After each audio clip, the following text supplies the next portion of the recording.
around the world would order a set of different pictures from different things. I would always order an extra one and building up an archive. And then whenever I left NASA, I had this tremendous archive of pictures and prints and videos and you name it. And I was told by my director to get rid of everything, just dump them. And so I didn't. I dumped them in a duffel bag and I took them home and kept them there for years and years and years. And finally, in if I get this wrong, 1998, Richard C. Hoagland discovered what I had that was the original pictures that hadn't been doctored. And they put me in front of the National Press Club in Washington, D.C. several times. And I guess I got known around the world as the whistleblower that was guaranteeing that we had definitely gone to the moon and we had discovered other things on the moon which weren't told to the public. So now that I've come forward, and then there's other people like myself that are willing to step forward and risk life and soul and everything else to be sure that everybody knows exactly what we did on the moon and what's going on Mars right now. So with that, I've joined up with this team with TJ and Ahmed and the other members of the team to be sure that we're getting all the facts and the true information out to the public and to the world and making it available.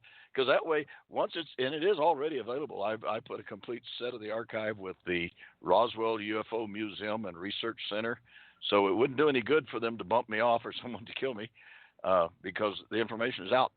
And so I can sleep good at night for being at the right place at the right time. So that's kind of a little background on me of those that haven't. If you go to my website, Ken Johnston Media, that's STON Johnston, KenJohnstonMedia.com, and right now posted, I just noticed it got put up there, the Apollo team, and it's a complete little autobiography, thanks to T.J. Morris on making it public to the world.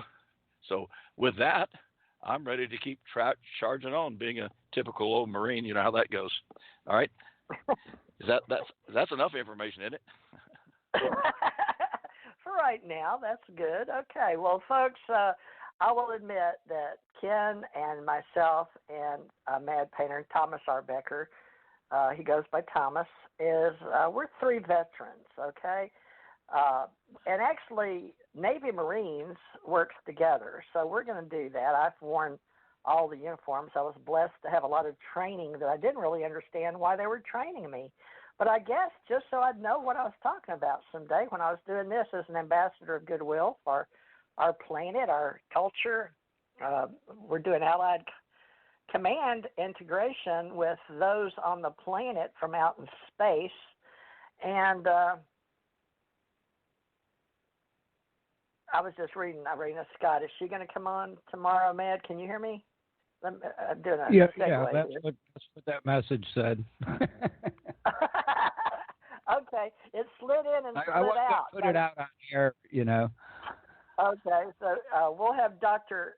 Irina Scott tomorrow joining us. We're building a community of people that just have the same space advocacy interest at all levels of intelligence and awareness and getting the facts. And, we're all truth seekers. That's what we have in common. And we're all pretty much retired now, working together. It gives us something to do. We're the old guys. So there's a new Men in Black coming out. So pay attention. We'll help with art and entertainment. We're educational entertainers, so to speak. We're considered public figures. And most people are staying in touch with us via social media. So, we're all slaves to the cyberspace way to get in. And so we're big IT fans. We're not nerds. We wish we were, but I was called a NASA nerd. I'm sure Ken was.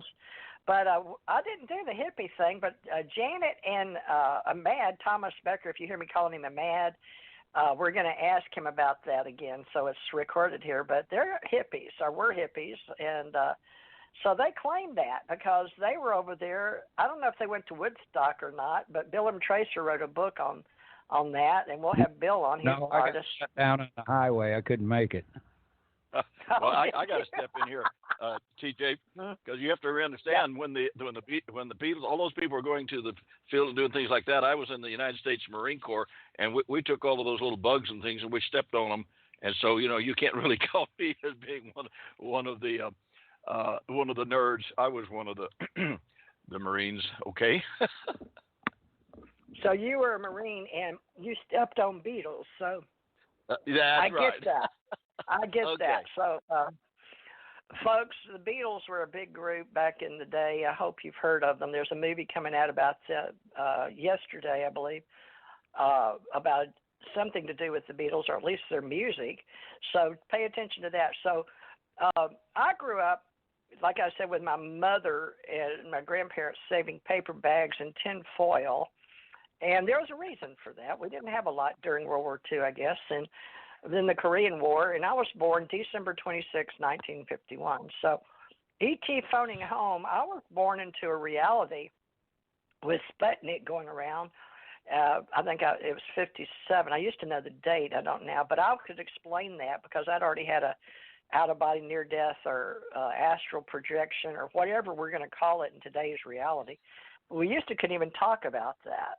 So I don't know how I'm going to get into E.T. phone home to explain, because that is part of disclosure. And, you know, my reality is based on what I learned, just like everybody else. And I learned very white Anglo-Saxon Protestant. I was called a WASP growing up in America. And I was brunette with hazel eyes, but I've grown up to be 5'11" with pure white hair, so I was called a Nordic. And I really don't know what I am, because I'm called a lot of things. So going back through time, we're going to do a little story here with those that want to join our ACO Club and share maybe in our ACO association with a vote. And we're going to bring all that to our expenses for keeping us archived and our stories alive and putting it in print and art and cyberspace here. So I'm doing my best to share who I am and the way I perceive my reality.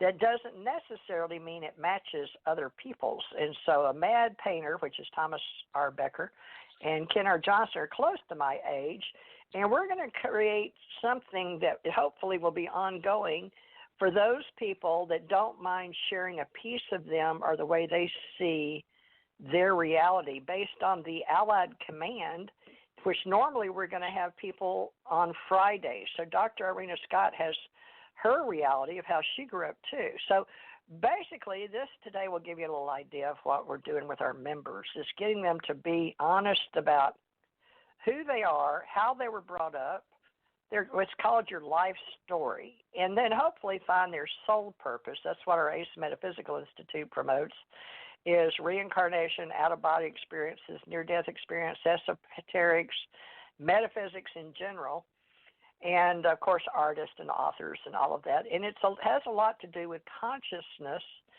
and how we think about ourselves and that inner observer versus it's like your brain is split left and right side. And we're learning that our soul essence or whatever we are that comes down to the body and lives, we call it living. So we're born and we live and we die. But we talk about that as separate from us, as soul essence, spirit, God, or whatever. And then those other beings may come from space. I personally believe the ET phone home is about us as extraterrestrial beings coming from somewhere out there, as something like quantum energy, soul, or whatever. And I don't think I can prove it other than my experiences, but that would be my testimony. So Ken's got a little bit of that. Amad's got a little bit of that. Everybody's got a little bit of that. Something inside them that they're not really sure what it is, but we know if we die, at least what we think dies, goes on. And I've been listening to a lot of science programs about that. So Janet must have had to go tend to something because she's fallen off. So I'm going to get Ahmad, help me out here, because I know Ken can do this too. With this TJ Morris ET Spirit Guide, Living Through the Change in the Cosmos, you know, that's TJ Morris is my brand, ET Spirit, TJ Morris ET Spirit Guide. I do that when I do I do readings, sharing the Akashic field. I mean, you've been talking about, you're familiar with tarot cards and things like that, but how can we get people to understand that we use tools. That doesn't mean we are the tools. And it doesn't mean that we understand everybody that is a reader of tarot or in the Metaphysical Institute. But we know that they would lean more towards creation and a God or spirit or the way we brought up, with our history. Is there any way you could help with this conversation and a narrative about who we are versus what we think we are or what we learn? Any input? Well, I mean, just like everybody, they got their own real personal beliefs, and of course, well, I got an opinion, not a belief. It's in my opinion that we are all spiritual beings, and that we're just here in a meat suit or, this shell that we call a human body, and we're here to learn something, and we're destined to reincarnate here until we figure out what we're supposed to be learning, and before we can move on to the next level. And the whole idea is to bring ourselves to the same conscious level as the Creator or Source, whatever you want to call it. All right, so that was bringing the word distinction. Yeah, that does to me. Ken, can you address any of this, where we're going with building this association of spirit people? Well, I kind of go along with Ahmed, what he had to say there.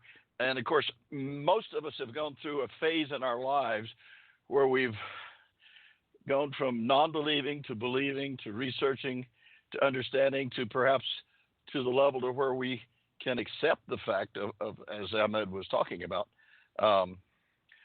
Mine raised as a little fellow in the little town called Hart, Texas, H-A-R-T. There's only 560 people there. We lived out on a farm. Anyway, the reason I say that is because that was whenever and using the terminology that theology uses, that's where I was saved and baptized in the local Baptist church, and then I grew up that way, and then later on through NASA and in contact with extraterrestrials and all, I became went the deep route and became a full-fledged minister with a calling and preaching, and went down the whole line, and then now I guess I'm looking at preaching the truth of what's happened in the world and what's happening in the universe and what part we're playing in that. And as Ahmad said, we are all partial spirit beings, but we have to mature to the level of the Creator that created this whole big mess, if you want to call it that, to where we will be in a position to be able to continue the development of intelligent sentient beings throughout the whole universe, the galaxy universe. So I guess you can say, yes, I have a fairly strong religious conviction, as well as I do a very strong military connection, and with the space program.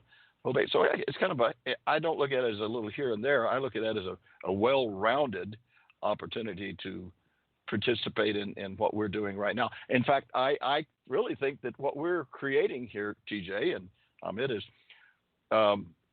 extraterrestrials have had trouble making direct contact with government bodies because the governing bodies want to have complete total control, whereas they can make contact directly with us human beings all over the whole world, the Earth, I should say. And this is where people are winding up discovering that they've had contact with extraterrestrials in their lives when they were little and young. And this is, thankfully, people like Sasha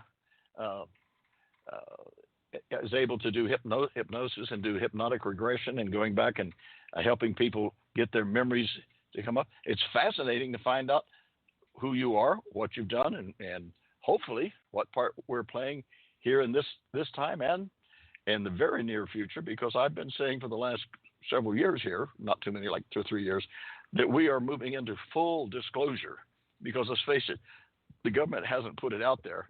It's been about time that we are the ones that are putting out the full disclosure of direct contact with sentient intelligent beings. So I guess that's the calling that I now have, more than a theological calling. I am a calling of the universe. We'll call it that. Let's call it the calling of the universe. I'm there. All right? All right. Did you just make that up? Calling of the universe.